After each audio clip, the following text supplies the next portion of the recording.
welcome to Day 6 of the Healing from CPTSD course. Today's module will focus on social anxiety and what we can do to alleviate it or deal with it. This area will actually cover assertiveness and effective communication, free self-expression, self-compassion and inner child work, relational healing, and emotional flashback management from the 8 pillars of emotional health and well-being. So right off the bat, the fact that we have social anxiety from something like narcissistic abuse or any other form of abuse from another person or people is perfectly understandable as well as normal. With what you've been through in relation to other human beings, of course you have anxiety and trust issues surrounding other people. Social anxiety is a natural response to being abused, rejected, and treated like garbage by other people. So there is nothing wrong with you per se because you struggle with social anxiety. You just don't want to suffer from social anxiety, nor do you want it to rule your life and hold you back from living the kind of life that you want. So I'm sure that social anxiety is an experience you are quite familiar with from dealing with CPTSD and narcissistic abuse. Not only that, but social anxiety is something that is much more widely understood and experienced by people all over the world, whether they have CPTSD or not. Because of that, we will simply jump right into what to do about our social anxiety to work on alleviating it within ourselves. So the first step to dealing with anxiety is to recall the self-compassion and inner child work we covered in previous modules and simply apply those same techniques to your anxiety whenever you have it. By simply soothing yourself with self-compassionate, loving thoughts the way you would do with a scared child, you will actually be able to relieve your anxiety a great deal. Of course, this also includes slow, deep, rhythmic breathing work as well. Doing this naturally leads into dealing with emotional flashbacks as we've covered, which may come up for you when in social situations. The first thing you'll want to do is simply practice having self-compassionate, loving, soothing thoughts to yourself and your inner child, as well as deep rhythmic breathing in social situations. The next main area to focus on is actually dealing with people in a healthy ways so that we can experience what it's like to not be afraid of others. Remember, not everyone is a narcissist or unsafe for you to be open with or be vulnerable with. Now, as stated in the previous module, if the idea of dealing with people in any way is too stressful for you, it's perfectly okay and you don't have to deal with anyone that you don't want to. However, we all know that we have to deal with even just small basic interactions with others, such as at the grocery store, bank, restaurants, schoolwork, etc., that are difficult to completely avoid. But if we learn how to deal with people in healthy and effective ways, it will become easier to deal with others and your social anxiety will decrease as well. The best way to do this, in all honesty, is to simply practice assertiveness and effective communication skills. You know, growing up with narcissists or other toxic and abusive people, we simply never learned what healthy communication is on any level whatsoever. People like us who have had to deal with an abundance of toxicity and disharmony in their lives have generally only seen and experienced yelling, screaming, fighting, shaming, guilt trips, passive aggression, and all-around rejection and put-downs of both yourself as well as probably most other people in your household. We have learned to be afraid of other people, but we also never learned how to deal with them in a healthy, effective, and empowered way. Learning and practicing assertiveness and effective communication will allow you to do this. And when I say practicing assertiveness and effective communication, you don't have to actually practice this with other people if you don't want to, as touched on in previous modules. Just as a martial artist or musician can practice much, if not most of their skills completely on their own, and so be in a much better position to perform when needed out in the world, so can we do the same thing with our social skills by practicing assertiveness and effective communication on our own. By practicing assertiveness and effective communication, we will honestly be hitting multiple areas from the 8 pillars of emotional health and well-being model at once. This allows us to experience a degree of emotional healing by learning to be open and honest with our thoughts and feelings. It is the foundation of practicing free self-expression and ridding ourselves of much shame in the process. And it is also the foundation of relational healing. You'd be amazed how much progress you can make completely on your own if you'd like. Practicing assertiveness and effective communication will realign you with your core emotional self. It will allow you to get rid of your shame, anxiety, and is also actually a form of practicing therapeutic flashbacks. This practice will also radically increase your sense of self-confidence, self-esteem, and feelings of inner strength as you finally realize how you can interact with others while being fully present and have the strength to say whatever needs to be said in any given situation, including when it's necessary to set some form of boundaries. Now, also as stated in previous modules, there will be a complete module dedicated to learning assertiveness and effective communication skills, so we won't go into too much depth on how to do that in this module. Here we will simply be looking at more of the overall theory of it. In all honesty, learning how to soothe yourself inwardly with self-compassion, loving thoughts, deep breathing, and to then learn how to properly interact with others by learning and practicing assertiveness and effective communication techniques is all you really need to alleviate yourself of social anxiety.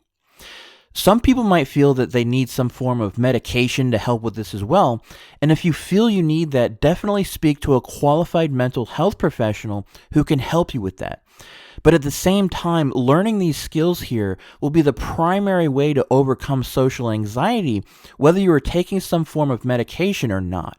I know this might sound a bit overwhelming, but you can definitely do it. And the more you practice with being open, along with being assertive and practicing effective communication skills, the easier all this will become, and you will feel much better at the same time. One cool thing is that you can totally practice these skills so that you have them while alleviating your anxiety, inner shame, and empowering yourself, and still live a life where you don't have to interact with too many people if you don't want to. It's completely up to you, but even if you prefer to live more of a life of solitude, you shouldn't have to live your life in fear, anxiety, and shame. Now, the other side of social anxiety and learning how to connect with others relationally is in being sure we are doing this with healthy and safe people. The truth is, shutting down and withdrawing from those who are toxic and abusive is precisely what you should do to keep yourself safe. And unfortunately, because there are so many other toxic, dysfunctional, and abusive people out there, trusting people in general becomes even harder to do. Believe me, I know. So the solution to this is to simply not open yourself up to toxic or dysfunctional people or have them in your life at all, and simply learn to be open and vulnerable with people who are safe and healthy themselves. However, until we are able to reach a level where we are attracting safe and healthy people into our lives, we can definitely go to certain places where there are safe and healthy people available. This would include safe and good enough therapists, 12-step programs, or any other group that is dedicated to some form of healing and personal growth. Now, this idea of changing our inner world to attract different things in our outer world was always a bit confusing for me. I mean, I wasn't opposed to the idea that you attract people into your life based on sort of the emotional frequency that you're emitting out into the universe, but the truth is, I didn't really know how to stop that within myself. You know what I mean? So I decided to create another system. Yeah, I know, I'm a systems guy. That sought to make it easier to see what a healthy person is, both for myself as well as others. What I did was, I took a look at people in my life or in the world in general who I thought were examples of really healthy people. And when I say healthy, I mean emotionally healthy, psychologically healthy, the whole 9 yards. And I started looking for the common characteristics that all of these people had. The first thing I noticed was how these healthy people made me feel right off the bat. Have you ever noticed how some people sort of make you feel good right away when meeting them or listening to them, while others make you feel bad or on edge or maybe even drained in some way? Well, I noticed that healthy people made me feel great, while unhealthy and toxic people made me feel bad. So my first criteria for gauging whether or not I should surround myself with someone or some people was, how did they make me feel? The next common characteristic I noticed with the healthy people I was looking at was that they had superior mental focus. I noticed that the healthy people I was paying attention to were always highly focused and clear mentally on what they wanted from life, what their goals were, and were also people who were focused on solutions rather than problems. And of course, they were also focused on positivity and creativity rather than on negativity and destruction. So my second criteria for whether or not someone was healthy company or not was, where is their focus? The third and final common characteristic amongst healthy people I noticed was in their ability to look within themselves and to take responsibility for their own mind and inner stuff. This means having the ability to take an honest look within themselves, see their shortcomings, flaws, and weaknesses, owning them, and then doing something to change them. These were people who took responsibility for themselves, not just as far as paying their bills and taxes were concerned, but in taking emotional, mental, and even spiritual responsibility for their minds, their lives, and how they interacted with others. I noticed that healthy people do this on a regular basis and continue to grow throughout their lives. Unhealthy people never seem to do this, and nothing is ever their fault. Like the way narcissists behave. They can never look within and admit any of their flaws or shortcomings, and so never grow. And I noticed that this was a common trait amongst many other unhealthy people as well. So I took these three major common characteristics of all the healthy people I looked at, being how did someone make me feel, where was their focus, and could they take responsibility for their stuff, and I simply made a number system to create a gauge for myself. I'd say on a scale of 0 to 10, how did or does this person make me feel? On a scale of 0 to 10, is this person focused and solutions oriented? On a scale of 0 to 10, how is this person able to take responsibility for their own inner stuff and work on it? I then added the three numbers up, averaged them, and that would be my score for that particular person to gauge whether or not they were healthy enough for me to be around them. A score of 0 to 1 was toxic, a score of 2 to 3 was unhealthy, a score of 4 to 5 was average, a score of 6 to 7 was above average, a score of 8 to 9 was healthy, and a score of 10 was what I considered to be master levels of health and personal development. Like a Tony Robbins type of a character. I then applied this system to my narcissistic mother, who rated a 0 for me, as well as other people in my life. This included people in my family, friends, people I worked with, and others, and I began to realize basically everyone in my life was scoring pretty low. This meant that at that time, I was largely surrounded by toxic and unhealthy people. Then I did this on myself to gauge how I made others feel, as well as how I made myself feel, where my focus was on a regular basis, and how I took care of my own inner stuff to see where I fit. And you know what?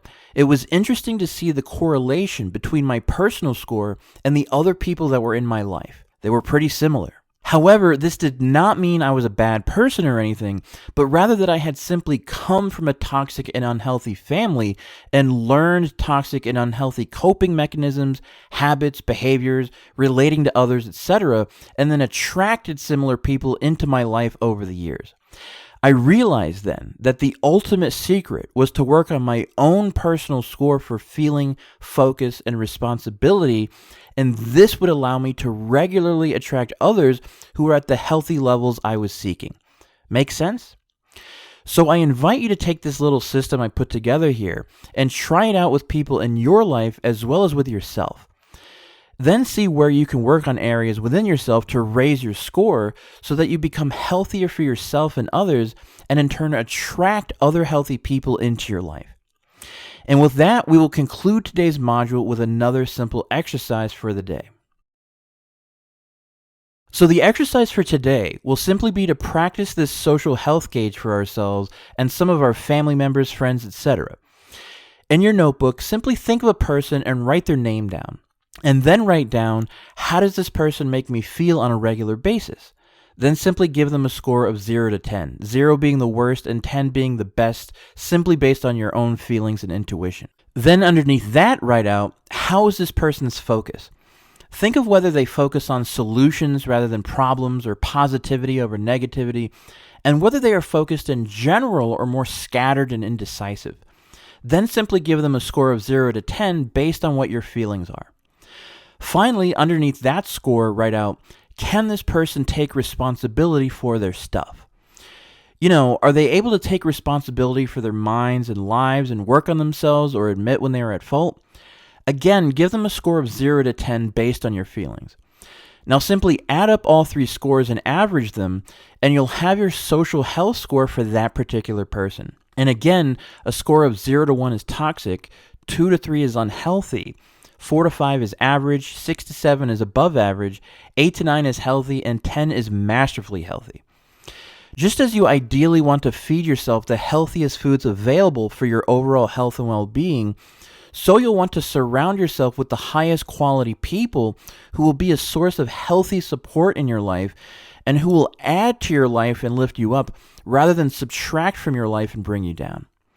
Practice this with a few people as well as yourself, and I will see you in the next module.